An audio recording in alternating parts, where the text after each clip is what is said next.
중동발 변수의 국내 기름값은 2,000원 돌파를 눈앞에 두고 있습니다. 정부는 에너지 절약을 강조하며 여러 대책 마련에 부심인데요.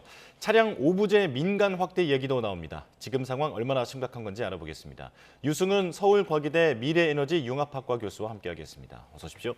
예, 안녕하십니까? 네, 일단 트럼프 대통령의 발언부터 보겠습니다.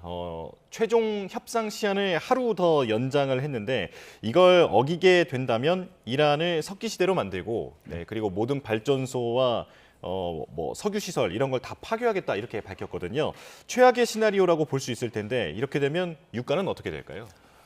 네, 아마 미국이 이란을 공격하는 데에서만 멈추지 않을 거고요. 이란은 중동에 있는 다른 산유국들을 공격할 거기 때문에 아마 전 세계 그 석유 공급의 20%를 차지하는 중동의 석유 공급이 완전히 끊어질 가능성이 있습니다.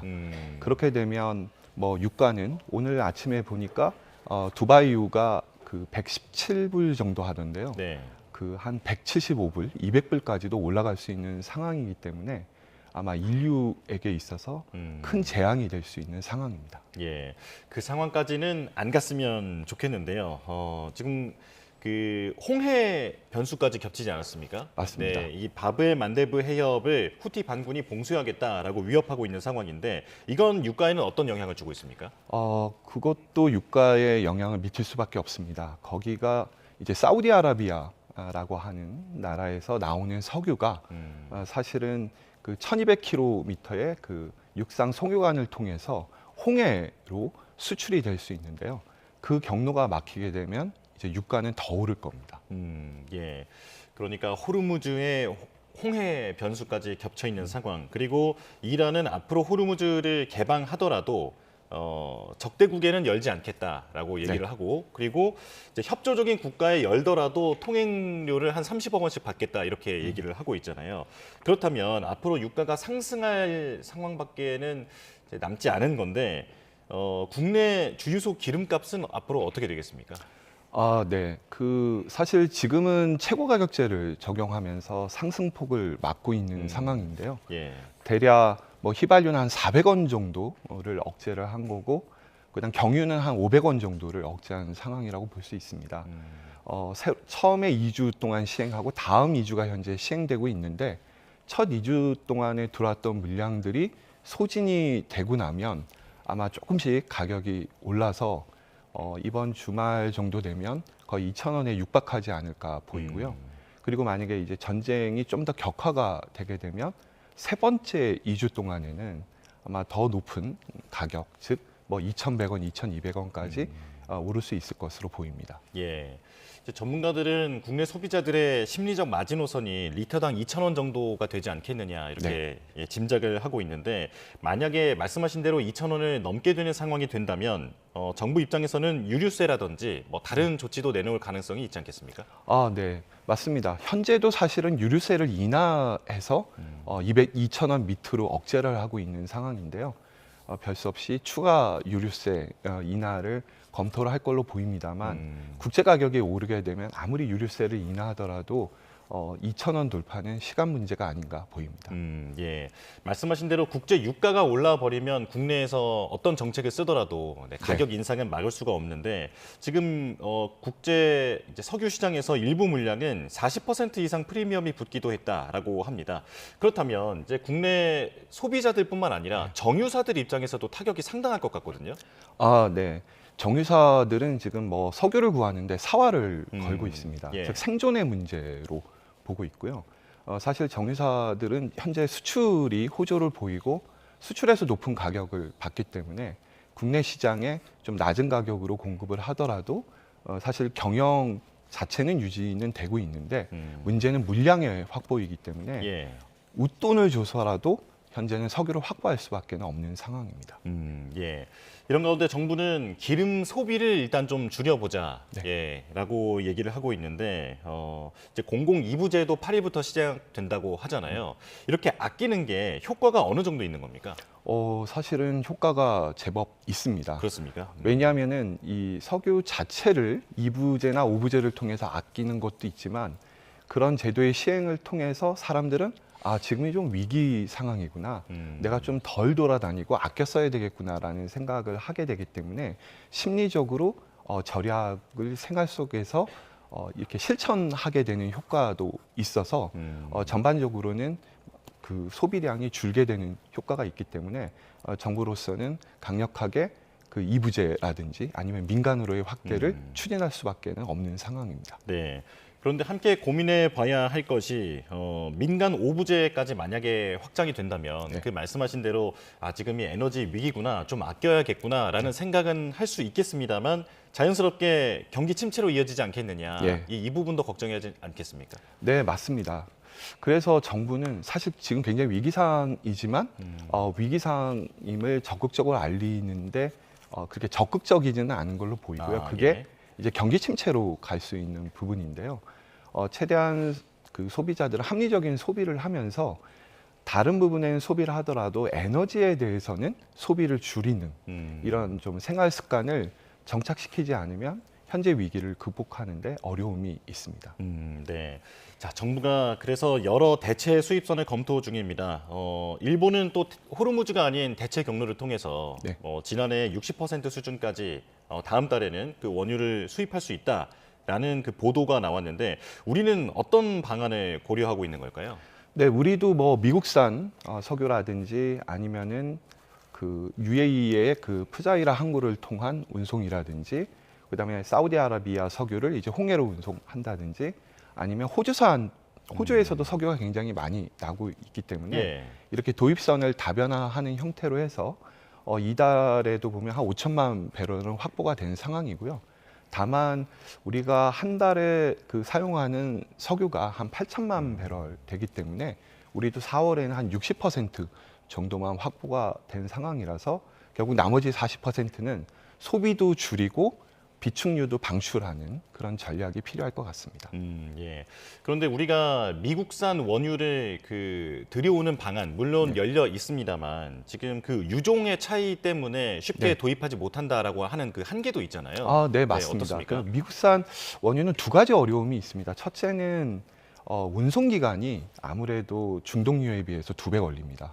중동에서 올 때는 한 20일이면 오는데요. 미국산 원유는 그 대형 유조선이 파나마 운하 통과가 어렵기 때문에 아프리카 남단의 희망봉으로 돌아서 와야 되다 보니 50일 정도 걸려서 예. 우리에게 오는데 시간도 많이 걸리고 운송비도 많이 걸리는 데다가 또한 우리는 중진류에 특화되어 있는 플랜트를 갖추고 있는데 미국산 석유는 경질류라는 또 한계가 있어서 미국유를 많이 쓰게 되면 우리 정제 설비가 고장이 나거나 혹은 오염물질이 많이 나오거나 혹은 비용이 좀 많이 발생하는 문제가 있기 때문에 미국산 원유를 마냥 늘리는 데는 어려움이 있습니다. 예. 그렇다면 미국이 러시아산 원유 그 거래를 잠깐 네. 제재를 해제해주지 않았습니까? 이것도 우리에게 기회가 될 수 있습니까? 근데 아쉽게도 그게 11일까지인데요. 이미 선적을 마친 유조선에 한해서 11일까지 수입이 가능하다는 건데요. 예. 우리는 그런 물량이 없는 걸로 보이고 또 지금 러시아하고의 공급이 끊어진 상황이기 때문에 그 결제 시스템이라든지 이런 것들을 복원하고 뭐 여러 가지 절차들을 진행하다 보면 11일이 지날 것이기 때문에 당장은 우리에게 러시아산 석유가 굉장히 매력적인 대안이지만 당장 수입하기는 어려울 걸로 보이고요. 향후 좀 미국하고의 충분한 협상, 협의를 통해서 중동유와 성질이 비슷한 중진류를 대거 가지고 있는 러시아로부터 석유를 수입하는 방안을 정부는 적극적으로 고려해야 할 것으로 보입니다. 예. 그렇다면 지금 이번 에너지난을 계기로 우리가 그 석유를 수입하는 그 공급처를 다변화해야 한다라는 얘기 많이 나오고 있잖아요. 네. 지금 중진류밖에 사용하지 못하는 상황이다라고 한다면 그 중장기적으로도 미국 측에서 석유를 받는다든지 하는 그런 방안도 좀 한계가 있는 건 아닙니까? 맞습니다. 뭐 미국산 석유는 아무래도 경질류다 보니 미국도 사실은 대부분의 플랜트가 중진류 플랜트입니다. 그래서 미국도 캐나다에서 석유를 수입하고 있고요. 근데 캐나다하고의 관계가 안 좋아지다 보니 베네수엘라에서 이 중진류를 구하기 위해서 또 침공하는 일까지 벌어진 상황이라서 사실 미국산 원유가 우리에게는 좀 맞지 않은 상황이기 때문에 다만 앞서도 말씀드렸듯이 러시아산 석유가 또 중진류가 있고 그다음에 베네수엘라에도 중진류가 있고 세계 곳곳에 중진류가 많지는 않지만 일부 나는 곳들이 있기 때문에 그 다른 나라의 중진류를 확보하기 위한 노력을 해야 될 것이고요. 좀 중장기적으로는 미국산 경진류도 정제할 수 있는 플랜트로의 개조, 이거는 중장기적인 과제로 추진해야 할 겁니다. 네, 미국은 에너지 수출에 박차를 가하고 있던데 우리 입장에서는 그 공급처 다변화의 대상으로 미국이 네. 일단 우선순위가 될 수는 없는 상황이군요. 네, 그런 네. 좀 안타까움이 있습니다. 네.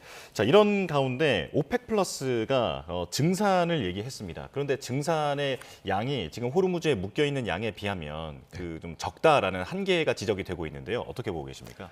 네, 뭐 증산 자체는 가뭄의 단비처럼 굉장히 반가운 소식이긴 합니다만 현재처럼 호르무즈 해협이 봉쇄된 상황에서는 증산을 해도 우리에게 별 도움이 되지는 못하는 상황입니다. 아, 어차피 못 빠져나가는 상황인가요? 네, 그렇죠. 아, 그래서 일부 이제 홍해로는 현재 빠져나오고 있는데 후티 반군이 언제 또 그 홍해 쪽을 봉쇄할지 또 모르는 그런 상황이라서 아무리 증산을 해도 우리에게는 좀 아쉬움이 있는 상황입니다. 예.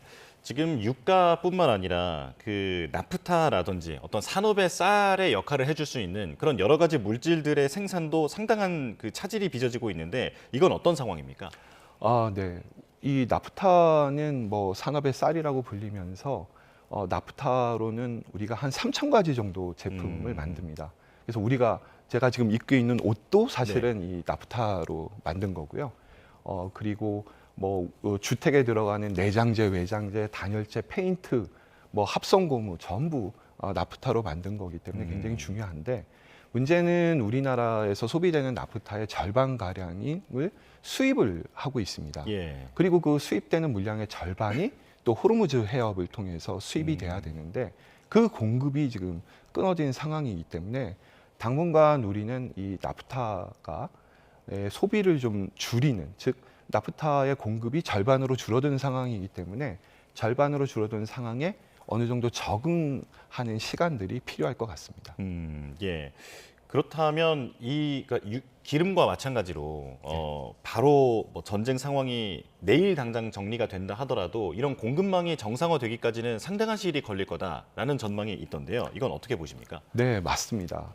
사실 중동의 여러 석유 생산 설비들이 그 전쟁을 통해서 파손됐을 뿐만 아니라 일부 유정 같은 경우에는 생산을 해도 팔 수가 없으니 쉽게 얘기해서 이제 뚜껑을 닫아놨는데요. 뚜껑을 다시 열고 생산을 재개할 때는 한 짧게는 3개월에서 길게는 6개월까지 시간이 걸립니다. 특히 설비 같은 경우에는 복구하는데 뭐 1년에서 천연가스의 경우에는 최대 5년까지 걸릴 예정이기 때문에 전쟁이 끝난다 하더라도 전쟁 이전 수준의 유가나 천연가스 가격으로 가기는 어려울 것 같고요. 그래서 적어도 앞으로 1년, 길게는 5년까지는 고유가 시대가 아마 그 뉴 노멀이 될 것 같습니다. 예. 고유가로 인한 고물가도 좀 불가피한 상황이 되어가는 것 같은데요. 이러다 보니 원자력이 다시 주목받고 있습니다. 유럽에서는 원자력 에너지 그 재가동에 상당히 이제 의견이 많이 모이고 있는 것으로 보이는데 우리도 지금 우연한 시기인지는 모르겠습니다만 고리원전 2호기가 다시 돌아가고 있잖아요. 네. 네, 좀 도움이 될까요? 정말로 도움이 됩니다.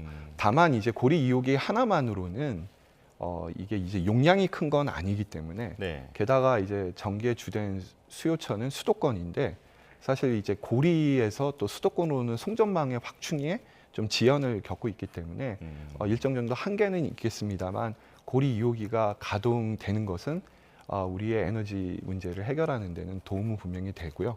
다만 우리나라는 석유로 전기를 만들지는 않습니다. 예. 따라서 고리 2호기가 가동된다 하더라도 우리가 겪고 있는 어떤 그 휘발유 경유 가격의 상승, 그다음 나프타의 부족은 여전히 해결되기는 어려운 상황입니다. 예, 석유로 에너지를 만들지 않는다면 그 화력 발전은 LNG로 하는 거잖아요. 네. 네. 그런데 지금 LNG도 공급난이 있지 않습니까? 맞습니다. 그래서 LNG의 수급도 좀 차질을 빚고 있어서 근데 사실 LNG는 전 세계 공급량이 어느 정도 되기 때문에 물량의 위기는 아니고 가격이 이제 2배로 오른 것이 문제이기 때문에 예. LNG 발전량을 좀 줄이고 원전 발전량을 늘리면 전기요금을 안정화하는 데 기여를 하기 때문에 고리 2호기의 재가동은 상당히 도움이 되고 다른 멈춘 원전들도 조속히 재가동될 필요가 있습니다.